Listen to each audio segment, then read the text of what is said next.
Shemai and Croeso, welcome to the latest FC Cymru and welcome to the start of Cymru's World Cup qualifying campaign. Embrace the expectation, that's what Craig Bellamy said in the build-up to the game against Kazakhstan tonight. So that's exactly what we're going to be doing as we take you on a magical mystery tour all the way from Cardiff to Skopje. And in between on the show, we'll be going to go to Swansea, where Eliza Khan is finding out all about Ramadan football. And Sophie Davis will be heading to Newtown for a conversation with Jack Sharp, the head of the domestic leagues, all about how the plans for the future of the JD Cymru Premier and the Adran Premier are going right now. But before all of that, let's go and find out how Wales get on against Kazakhstan.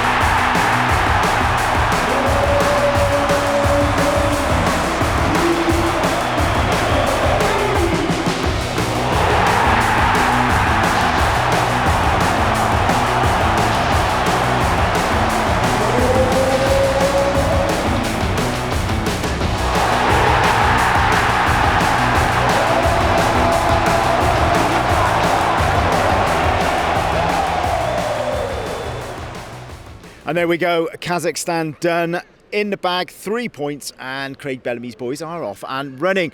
And we have been off and running as well. Here we are in North Macedonia, in Skopje, Alexander the Great behind me, and we are ready for the big game here. Now, first of all, before we get into all of that, let's take you over to Swansea, where Eliza Khan has been enjoying and finding out all about Ramadan midnight football. Shemai, Assalamu alaikum. My name's Eliza and today we are at Swansea Mosque for a special Ramadan football evening exploring the significance of these events held across the sacred month across Cymru. This is especially important to me because it combines my love for football and of course my religion.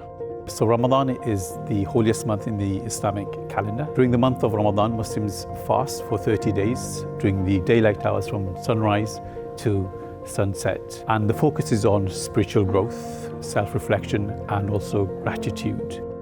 This is also the first time the FAW has hosted a session like this, and so we're keen to hear how the community has embraced it and feels about it. But before that, food is about to be served, so I'm heading in to get a taste.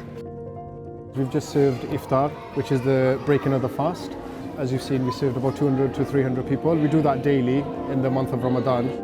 So when did you guys start preparing the food? We started preparing around 4 o'clock.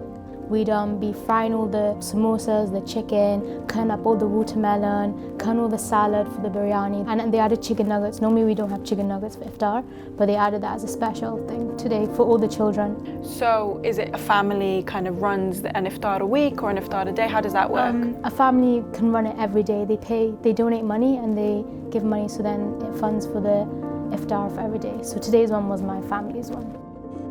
So I've just left the room where the men are praying, and prayer is a really important part of Ramadan because it's the second pillar of Islam and it's something that Muslims commit to 5 times daily. One thing about Islam is that men and women pray separately in kind of an attempt to cut away all distractions and make sure that it's just yourself speaking to Allah, because we believe that when you're praying it's a dialect between yourself and God, and you can hear the prayer going off now. So we focus a lot of our activities in the night due to fasting during the day. So after the Taraweeh prayer, which is the Ramadan prayer that we hold with the community, we hold football sessions in our sports hall upstairs in the mosque. It's been very popular, it's been oversubscribed. We had nearly 40 people get involved during the sessions. During that time, of course, lots of other venues and football pitches, etc. are closed. So they're unable to access those during that time of the night. Hopefully we can continue doing this. Certainly has been popular and the feedback has been really, really good.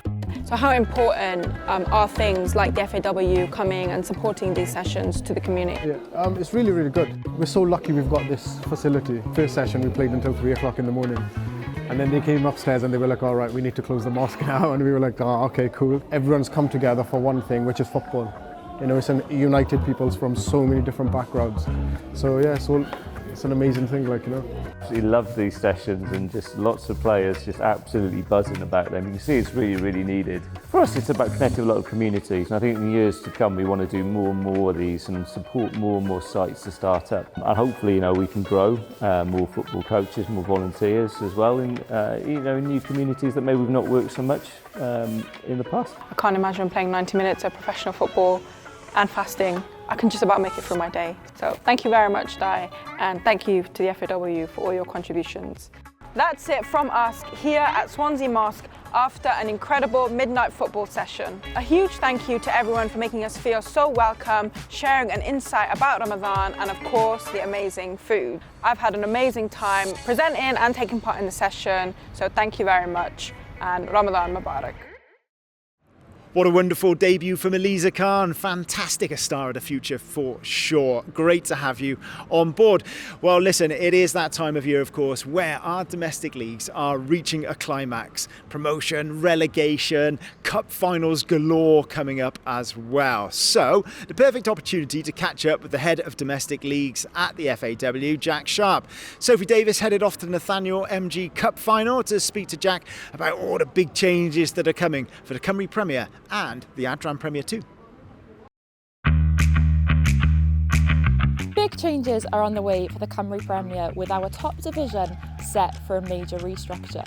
But what does that mean for our clubs, players and fans? We thought the Nathaniel MG Cup Final was the perfect opportunity to catch up with FAW's very own head of domestic football, Jack Sharp, to get the inside details on the plan, the progress so far and what fans can expect from this new era. Now, we had plenty of announcements last year about the Cymru Premier and a major restructure.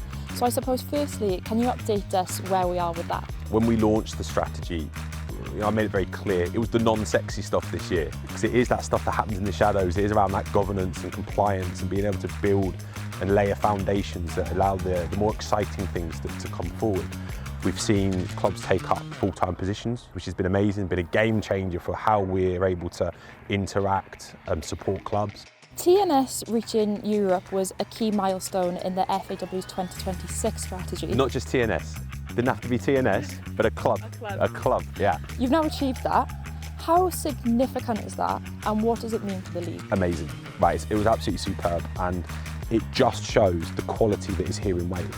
And we've just got to find a way to break through that ceiling and ensure that it's not just boxed in here within our borders, and that actually people are looking at us and really taking it seriously, because I truly believe there is something, and we're on the cusp of something here. Now back to the Cymru Premier specifically, we are going to see an increase from 12 clubs to 16 clubs, which is a big change. Yeah. How are you planning to facilitate that? So for us, it was so important that we were not leaving this to luck or chance. We've put together a future growth fund for Tier 2 clubs. It's a significant 7-figure sum of money, of which we are specifically calling out a number. I won't share it now, but it will come out soon, of how many Tier 1 compliant grounds that we want. So from our perspective, we have got to fund this. It's not going to happen any other way. So we've got to put our money where our mouth is and ensure that we are making those really strong investments across Wales, so that we don't have these issues in the future where clubs are unable to partake within what I think is going to be really exciting Cymru Premier. In the next couple of weeks, there's going to be some really exciting announcements in terms of where that works beginning this year, and that will lead us all the way through to the end of next season, so that then hopefully the whole not getting a licence and not being promoted because of that does become a thing of the past from this work that we're doing. What I like about it is the fact we've been spoken to really for the first time in the last 4 years with the FAW. The FAW have put people in place now that are actually dealing directly with the league and actually working for the league. We now realise that you are taking care and want to do the best for this league. It can only be good, whether that's crowds, whether that's funding, whether that's prize money, whether that's co-efficiency points. It's all going to go towards helping Welsh football, and that's the most important thing at the end of the day. Obviously, with us getting to where we got to, it gets 4 teams back into Europe next year again. You know, in the co-efficiency points, and there's a lot more funding from UEFA that was shared throughout the league. I really am excited by the changes, not just myself, the whole of the FAW, the team which are leading the charge on growing domestic football in Wales are. I understand navigating change is difficult, and so to the supporters, those that have really come to the table and got on board with what we're trying to do, thank you. And just keep believing in what we're trying to achieve here. We want the best for Welsh football, we want the best for this country, and we want to be in a position where everyone can feel really connected and really proud of top flight football here in Wales. The FAW have just released a new campaign called Siarad Cymru. Hayley, you've been involved in this. Can you tell us a little bit about the campaign and kind of what the essence of it is? Yeah, of course. I think the main purpose of the campaign is to, yes, address that there can be issues, social issues involved around supporting Welsh football, but actually we look after each other and everybody is welcome and it's a space for everybody. I got involved because, yes, I have suffered some incidents, but I want it to not be brushed under the carpet. If other women have experienced this, for them to feel safe and go, you know what, that has happened to me. So it's just making sure that we make Wales Away as safe a space as possible. Everyone makes you feel welcome. You don't feel out of place, and it's a massive Welsh family. But I think we're really proud as women to be. Well, we love football. I personally have been brought up with football, and I love it. Just great atmosphere, great people.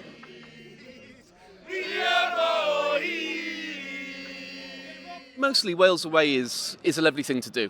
But yeah, you know, like with alcohol and you know, football brings unwanted outcomes sometimes. And yeah, Ireland in particular was not your normal Wales Away experience. There were people there, like when Harry Wilson scored the free kick, they took the opportunity to like grope my wife, which I kind of brushed off at the time. But on reflection, probably what I should have done is to say, hang on, mate, you can't do that. Maybe it should have been his mates that told him not, and maybe we need to police our own friends. Yeah, 100%. If you say that everything's fine and you let that complacency creep in, then you're not self-policing it anymore. Keep it special. Let's keep it special. We have got a special thing Wales Away. Everyone's on the vibe. Everyone's just up for having a good time, being respectful to the people who welcome us. There's definitely a female fan base that's growing, and it's really nice to see. I always feel so comfortable when I go away. I never feel, out of place or anything. I feel like Welsh people, they're always so welcoming.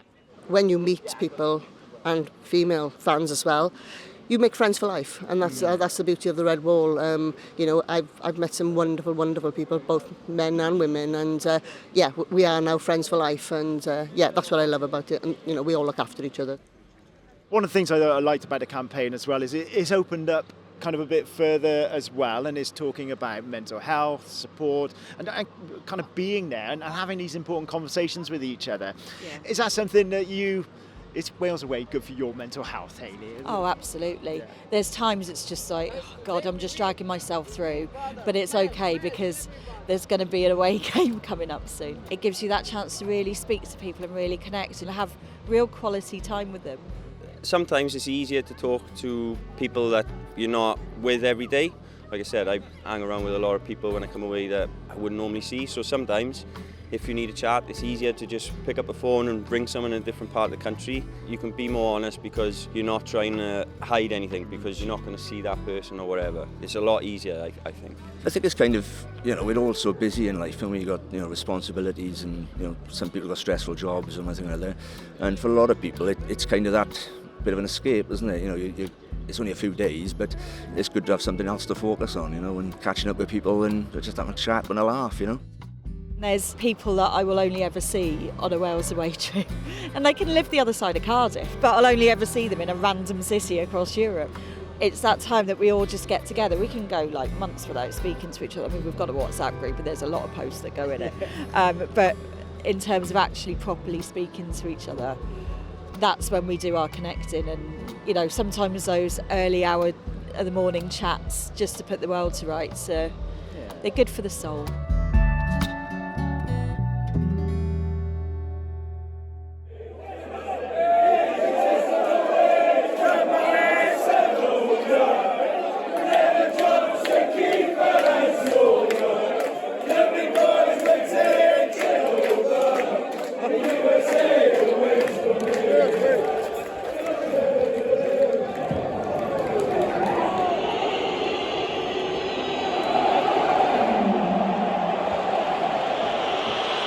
Cymru. Mewn at Kiefer Moore i ffynnu lawr, ddim yn cyrraedd Jeg! Ac mae'n cael ei chwilio, o na mewn! Di ddim yn cael ei chwilio ar y llinell am drama! The last 6 minutes was mental, but we're able to fight back, and that's the main thing, you know. We never give up, and I think playing for Wales, you can never give up, and we showed that today.